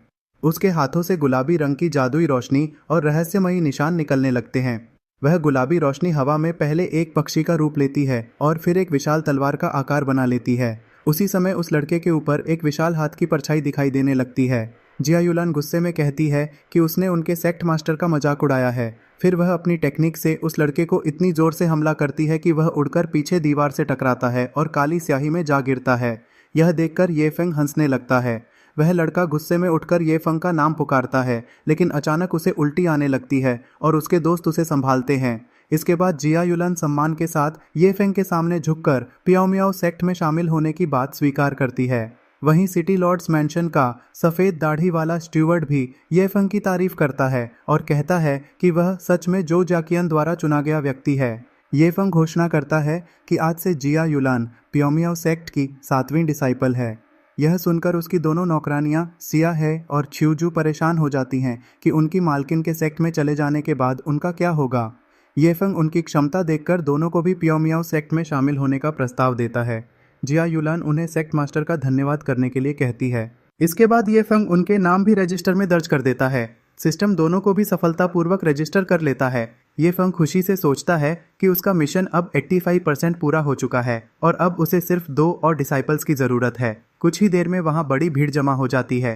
तभी सफ़ेद बालों वाला लड़का लोगों को देखकर उत्साहित होकर कहता है कि वहाँ उसके मामा और उसकी माँ भी आ गए हैं। इसके बाद लाओ लोंग वहाँ पहुँचता है और ये फंग का धन्यवाद करता है। फिर वह जिया युलन से उसके पिता का हालचाल पूछता है। उसी समय शिंगर अपनी मां के साथ वापस जाने से मना कर देता है और कहता है कि वह प्याओ म्याओ सेक्ट में ही रहेगा। लाओ लोंग भी उसे अनुमति दे देता है और कहता है कि ये फेंग से सीखना उसके लिए बहुत अच्छा मौका है। ये फेंग मन ही मन सोचने लगता है कि अभी कुछ देर पहले तक यही लोग उससे बहस कर रहे थे, लेकिन अब अचानक इतने नरम कैसे हो गए। दूसरी तरफ शिंगर अपने मामा का धन्यवाद करता है। इसके बाद लाओ लोंग ये फेंग से माफी मांगता है और कहता है कि उसके बेटे ने पहले बदतमीजी की थी। ये फेंग तुरंत समझ जाता है कि यह चालाक बूढ़ा पहले से सब कुछ देख रहा था और अब अपने बेटे को भी प्याओ म्याओ सेक्ट में दाखिल करवाना चाहता है, लेकिन ये फेंग साफ शब्दों में मना कर देता है और कहता है कि उसके बेटे का प्याओ म्याओ सेक्ट से कोई भाग्य नहीं जुड़ा है। यह सुनकर लाओ लोंग थोड़ा नाराज हो जाता है। तभी जिया युलन बीच में आकर कहती है कि किसे सेक्ट में रखना है और किसे नहीं, यह फैसला सिर्फ सेक्ट मास्टर का होता है। लाओ लोंग हंस पड़ता है और उसकी बात से सहमत हो जाता है। इसके बाद लाओ लोंग मेज पर 50 लो ग्रेड स्पिरिट स्टोन्स का एक डिब्बा रख देता है और कहता है कि यह चिंगर की एडमिशन फी है। वह ये फंग को धीरे से यह भी बता देता है कि चिंगर का असली परिचय बिल्कुल साधारण नहीं है। लाओ लोंग आगे कहता है कि जब तक चिंगरची रिफाइनिंग लेवल 7 तक नहीं पहुंच जाता तब तक उसे बाइफू सिटी से बाहर नहीं जाने देना चाहिए। इतना कहकर वह लोग वहां से चले जाते हैं। आसपास मौजूद लोग बातें करने लगते हैं कि जिया युलन के प्याओ म्याओ सेक्ट में शामिल होने के बाद अब शायद ही कोई इस सेक्ट से दुश्मनी मोल लेना चाहेगा। दूसरी ओर ये फेंग अपनी स्क्रीन पर बढ़ती हुई रेपुटेशन देखकर बहुत खुश होता है। इसके बाद जिया युलन ये फेंग से अनुमति मांगती है कि वह एक बार घर जाकर अपने पिता को सब कुछ बताना चाहती है और अगले दिन वापस सेक्टे में लौट आएगी। ये फेंग उसे जाने की अनुमति दे देता है और कहता है कि वह उसके लौटने का इंतजार करेगा। जिया युलन के जाने के बाद ये फेंग सोचता है कि अगर उसे 2 और डिसाइपल्स मिल जाएं तो उसका मिशन पूरा हो जाएगा और उसे सिस्टम का गिफ्ट पैक भी मिल जाएगा। तभी अचानक बहुत सारे लोग दौड़ते हुए आते हैं और प्याओ म्याओ सेक्ट में दाखिला लेने की इच्छा जताते हैं। उसके सामने एक बड़ा रजिस्टर खुला हुआ होता है जिस पर चीनी भाषा में कुछ लिखा होता है। उसके सामने लाल रंग का एक डिजिटल बॉक्स भी दिखाई देता है जिस पर भी चीनी भाषा में जानकारी चल रही होती है। ये फेंग के चेहरे पर घबराहट और चिंता साफ नजर आती है। वह गहरी सोच में डूबा रहता है और समझने की कोशिश करता है कि आखिर यह सब क्या हो रहा है। फिर वह सामने खड़े व्यक्ति से शांत तरीके से बात करता है, लेकिन उसकी बात सुनकर वह व्यक्ति हैरान रह जाता है। ये फंग उसे मना कर देता है और हाथ के इशारे से अगले उम्मीदवार को बुलाता है। अगला लड़का मुस्कुराते हुए आगे आता है, लेकिन उसके साथ खड़ा दूसरा लड़का उसे पीछे खींच लेता है। ये फंग उसे भी स्वीकार नहीं करता और अगले व्यक्ति को बुला लेता है। इसके बाद पूरे बाजार का दृश्य दिखाई देता है जहाँ बड़ी संख्या में लोग लाइन लगाकर खड़े हैं। तभी एक लड़की ये फेंग के पास खड़ी होकर उससे बात करती है। ये फेंग हल्का सा खांसते हुए गंभीर स्वर में जवाब देता है, जिसे सुनकर लड़की हैरानी से ओह कह देती है। उनके पीछे एक लड़की खड़ी होती है जिसने बड़ी टोपी पहन रखी होती है और चेहरे पर मास्क लगा होता है। वह टोपी वाली लड़की गहरी सोच में डूबी दिखाई देती है। तभी दृश्य बदलता है और एक विशाल सफेद चील दिखाई देती है जिस पर एक लड़की सवार होकर एक भव्य महल में पहुंचती है। वहां बैठा व्यक्ति उसका पिता होता है और लड़की उसे डैड कहकर बुलाती है। अपनी बेटी को देखकर उसके पिता हैरानी से अपनी जगह से खड़े हो जाते हैं और उसकी ओर उंगली दिखाते हुए आश्चर्य जताते हैं। लड़की मुस्कुराकर जवाब देती है और फिर चील से नीचे उतरने लगती है। वह धीरे धीरे हवा में तैरते हुए जमीन पर उतरती है। उसके चारों ओर गुलाबी फूलों की पंखुड़ियां उड़ रही होती हैं। यह देखकर उसके पिता गुस्से और हैरानी में हाथ का बड़ा कप जमीन पर पटक देते हैं, जिससे पानी चारों तरफ फैल जाता है। उनके साथ बैठे 2 बुजुर्ग भी लड़की को अविश्वास से देखते रहते हैं। लड़की शांत भाव से तीनों को जवाब देती है। तीनों बुजुर्ग बार बार एक दूसरे और लड़की की तरफ देखते हैं, जैसे उन्हें अपनी आंखों पर भरोसा ही नहीं हो रहा हो। इसके बाद तीनों आपस में हैरानी से बातचीत करते हैं। फिर दृश्य लड़की की ओर जाता है, जहां वह अपने हाथों से गोल गोल एनर्जी सर्कल बनाती है और उसके चारों ओर गुलाबी पंखुड़ियां उड़ने लगती हैं। वह बेहद खूबसूरती से अपनी एनर्जी को नियंत्रित करती है। उसका पिता अब भी आश्चर्य से उसे देख रहा होता है और दोनों के बीच किसी पुरानी बात को लेकर बातचीत चलती रहती है। लड़की पूरी शांति से उनके सवालों का जवाब देती है। कुछ देर बाद उसका पिता कुर्सी से उठकर उत्साह में उससे बात करता है। लड़की हल्की झिझक के साथ हाथ उठाकर उन्हें शांत रहने का इशारा करती है और दोनों की बातचीत जारी रहती है। इसके बाद लड़की पूरे आत्मविश्वास के साथ अपने पिता के सामने खड़ी होकर बात करती रहती है, जबकि उसके पिता परेशान और नाराज दिखाई देते हैं। दोनों के बीच बहस धीरे धीरे तेज हो जाती है। आखिर में उसके पिता गुस्से में उंगली उठाकर उसे डांटते हैं, लेकिन लड़की बिल्कुल नहीं डरती। वह उनके पास आकर शांति से उन्हें समझाने की कोशिश करती है। इसके बाद पिता गंभीर स्वर में उसे आखिरी हिदायत देते हैं, लेकिन लड़की साफ शब्दों में मना कर देती है। फिर वह दोबारा सफ़ेद चील पर सवार होकर वहां से उड़ जाती है। उसके पिता पीछे से उसे वापस बुलाते रह जाते हैं। इसके बाद लड़की बादलों के बीच चील पर उड़ती दिखाई देती है। तभी दृश्य बदलता है और ये फेंग अपने साथियों के साथ एक विशाल तलवार पर सवार होकर बादलों के ऊपर उड़ रहा होता है। सभी लोग काफी खुश नजर आते हैं। इसी दौरान नीचे जमीन पर एक विशाल हनी बैजर चट्टान पर सोता हुआ दिखाई देता है। कुछ ही देर बाद वही हनी बैजर अचानक जाग जाता है। उसकी लाल आंखें चमकने लगती हैं और वह जोर से गुर्राता है। दूसरी ओर ये फेंग अपने साथियों को अपने सेक्ट का इलाका दिखा रहा होता है, जबकि सफेद बालों वाला लड़का हैरानी से चारों तरफ देख रहा होता है। सफेद बालों वाला लड़का भावुक होकर लगभग रोने लगता है, लेकिन फिर खुद को संभालकर मुस्कुराने की कोशिश करता है। ये फेंग उससे गंभीरता से बात करता है और उसे हिम्मत देता है। इसके बाद ये फेंग मुस्कुराकर अपने सेक्ट के खुले दरवाजे की ओर इशारा करते हुए कहता है कि पहले अंदर चलते हैं। तभी उनके साथ मौजूद छोटा सफेद जानवर अचानक गुर्राने लगता है। वह छोटा जानवर अपने दांत निकालकर खतरे का संकेत देता है। उसी समय टोपी और मास्क पहने लड़की अपनी तलवार निकालती है, जिसमें से नीली रोशनी निकलती है। वह सभी को चेतावनी देती है कि खतरा पास आ चुका है। तभी वही हनी बैजर तेजी से उनकी ओर दौड़ता हुआ दिखाई देता है। टोपी वाली लड़की सबको सावधान रहने के लिए कहती है और बताती है कि यह कोई साधारण जानवर नहीं बल्कि बेहद ताकतवर बीस्ट है। यह सुनकर सफेद बालों वाला लड़का घबरा जाता है और अपने बाल पकड़कर कहता है कि पहले ही दिन इतनी बड़ी मुसीबत आ गई। उसी समय एक छोटी लड़की सफेद प्यारे जानवर को गोद में लेकर डर के मारे रोने लगती है। दूसरी तरफ ये फेंग दौड़कर एक बड़ा लकड़ी का शील्ड उठा लेता है और सभी को लड़ाई के लिए तैयार रहने को कहता है। उसके बाकी साथी भी अपनी अपनी टेक्निक्स तैयार करने लगते हैं। सभी मिलकर एक मैजिकल शील्ड बना लेते हैं, लेकिन हनी बैजर पूरी रफ्तार से हमला करता है और एक लड़के की बनाई हुई शील्ड को अपने पंजों से तोड़ देता है। तेज झटके से वह लड़का दूर जा गिरता है। उसे गिरते देख बाकी दो साथी तुरंत आगे बढ़ते हैं और आयरन शील्ड बोलकर एक और सुरक्षा कवच तैयार करते हैं, लेकिन हनी बैजर इतना शक्तिशाली होता है कि वह उसे भी तोड़ देता है। दोनों साथी खून की उल्टी करते हुए दूर जा गिरते हैं। यह देखकर ये फेंग अपने लकड़ी के शील्ड के पीछे से हैरान रह जाता है। इसके बाद टोपी वाली लड़की आगे बढ़ती है और अपनी तलवार से नीली एनर्जी का जबरदस्त हमला करती है, लेकिन हनी बैजर अपने पंजों से उस वार को रोक देता है। दोनों के टकराने से चिंगारियां निकलती हैं और लड़की समझ जाती है कि यह बीस्ट उसकी सोच से कहीं ज्यादा ताकतवर है। अगले ही पल हनी बैजर पलटवार करता है और लड़की दूर जाकर जमीन पर गिर पड़ती है। उसकी टोपी भी उतर जाती है। सफेद बालों वाला लड़का जोर से चिल्लाता है, ये फेंग यहाँ से भागो, लेकिन ये फेंग गुस्से और जोश में लकड़ी का बड़ा तख्ता मजबूती से पकड़ लेता है। ये फेंग पूरी ताकत से उस लकड़ी के तख्ते से हनी बैजर पर वार करता है। तख्ता टूटकर बिखर जाता है, लेकिन हनी बैजर हवा में उछलकर पहाड़ी से नीचे जा गिरता है। यह देखकर ये फेंग खुद अपने हाथों को आश्चर्य से देखने लगता है कि उसमें इतनी ताकत आखिर आई कहाँ से। वह मन ही मन सोचता है कि कहीं सिस्टम में कोई बग तो नहीं आ गया जिसकी वजह से उसकी ताकत अचानक इतनी बढ़ गई। तभी उसके दो साथी हैरानी से उसके पास आते हैं और पूछते हैं कि जो व्यक्ति खुद को साधारण इंसान कहता था, उसने इतने शक्तिशाली बीस्ट को इतनी दूर कैसे फेंक दिया। ये फेंग हल्का सा खांसते हुए बहाना बनाता है और कहता है कि उसकी शारीरिक ताकत बस थोड़ी ज्यादा है। वहीं जमीन पर गिरी हुई लड़की मन ही मन सोचती है कि ये फेंग जरूर अपनी असली शक्ति छिपा रहा है और जानबूझकर साधारण इंसान होने का नाटक कर रहा है। इसके बाद ये फेंग सभी को भरोसा दिलाता है कि अगर वह बीस्ट दोबारा आया तो इस बार वह खुद उससे निपटेगा। फिर अकेले में सोचता है कि उसकी ताकत तो बढ़ गई है, लेकिन अभी भी वह मैजिक और स्किल्स का इस्तेमाल नहीं कर पा रहा है, इसलिए आज रात उसे बुनियादी स्तर से प्रैक्टिस करनी होगी। आखिर में पहाड़ी के नीचे वही हनी बैजर अब भी जिंदा होता है। वह गुस्से में जोर से गुर्राता है और हार मानने से इनकार कर देता है। ये फेंग उसे देखकर हैरान हो जाता है कि इतना जोरदार हमला खाने के बाद भी वह जिंदा है। इसके बाद वह उसकी पूंछ पकड़कर उसे हवा में उछाल देता है। हनी बैजर हवा में उड़ता हुआ चांद के पास से गुजरता है और फिर नीचे नदी में जाकर गिरता है। पानी का बड़ा छींटा उठता है।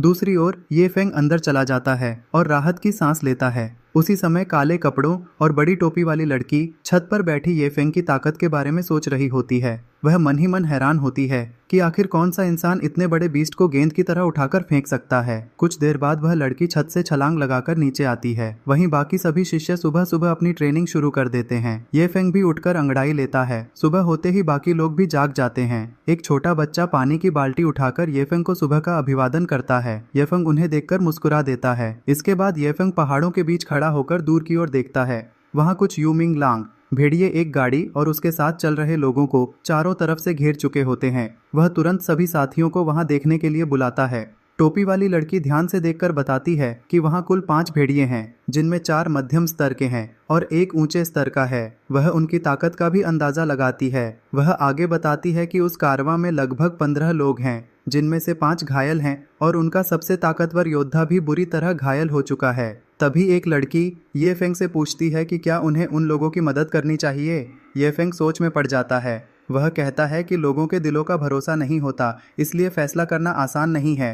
तभी वही हनी बैजर एक बार फिर उनके सामने आ जाता है। हनी बैजर को देखकर सभी चौंक जाते हैं। ये फेंग सबको शांत रहने के लिए कहता है और तुरंत उस पर झपटकर उसे पकड़ लेता है। फिर वह उसे तेजी से गोल गोल घुमाने लगता है।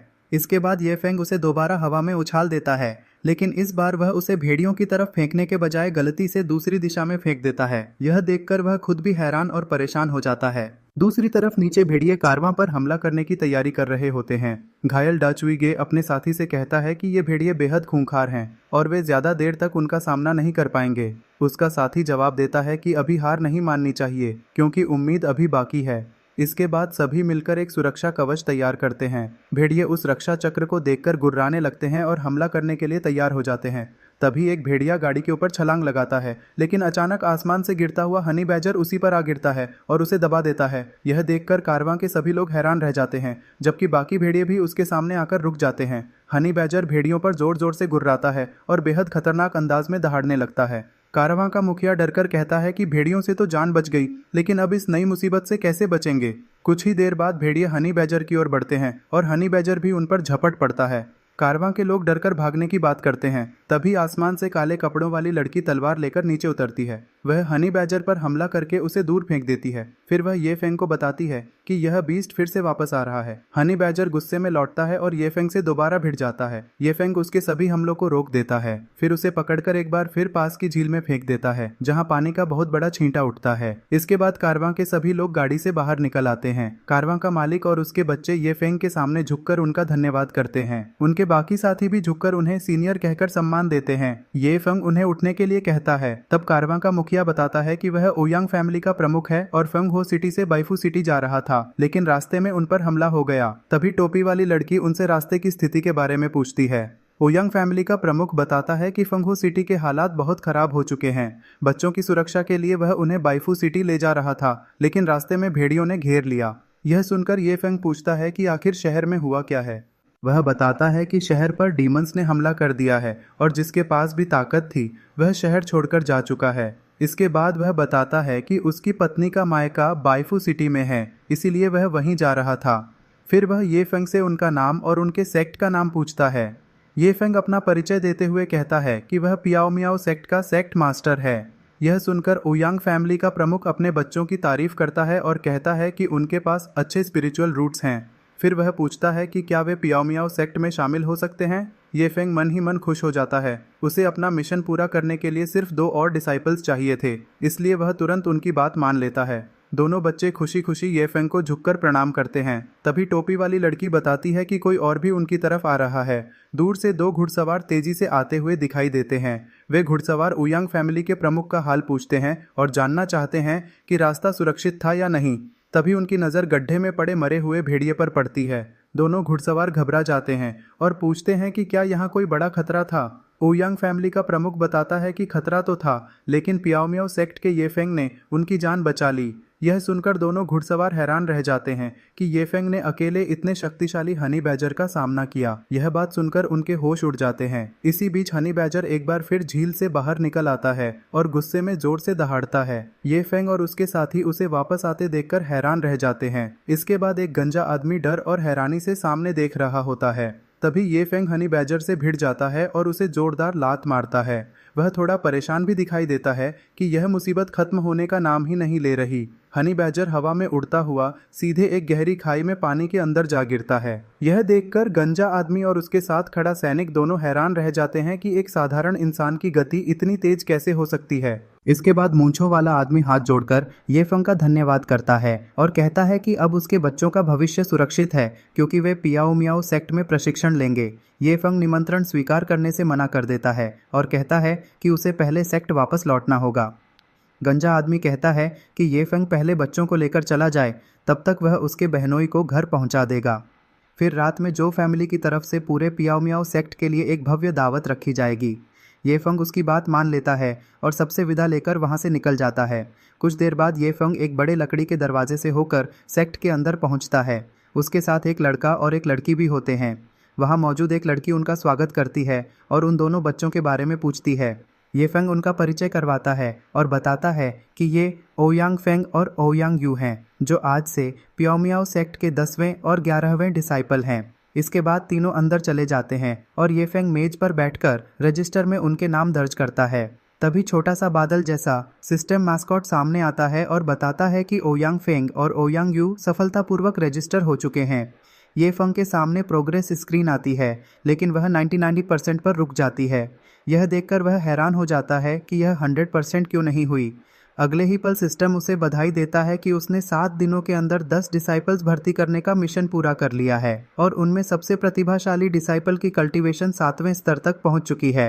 इसके बाद प्रोग्रेस बार 100% पूरी हो जाती है। सिस्टम हमेशा के लिए ये फेंग से बाइंड हो जाता है और उसे स्ट्रॉन्गेस्ट सेक्ट लीडर सिस्टम का अधिकार मिल जाता है। उसी समय उसका नया गिफ्ट बॉक्स भी खुलने लगता है। पूरा हॉल तेज रोशनी से भर जाता है और कई शानदार रिवॉर्ड्स हवा में तैरने लगते हैं। ये फेंग उन्हें देखकर बेहद हैरान और खुश हो जाता है।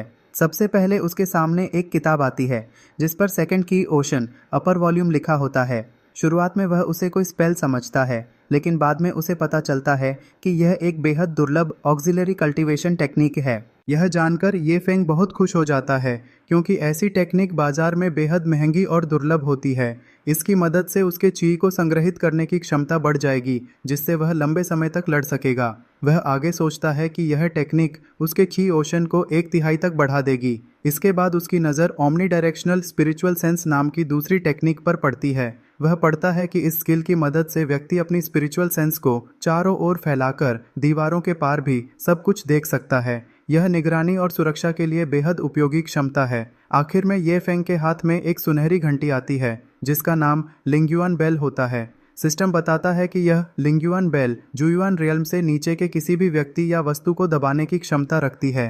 यह अपने आप ऊर्जा भी एकत्र करती रहती है। इसके बाद घंटी ये फेंग से बाइंड हो जाती है। ये फेंग मुस्कुराते हुए कहता है कि अब भले ही उसकी अपनी ताकत कम हो, लेकिन इस घंटी की मदद से वह पूरे युद्ध क्षेत्र पर आसानी से नियंत्रण कर सकता है।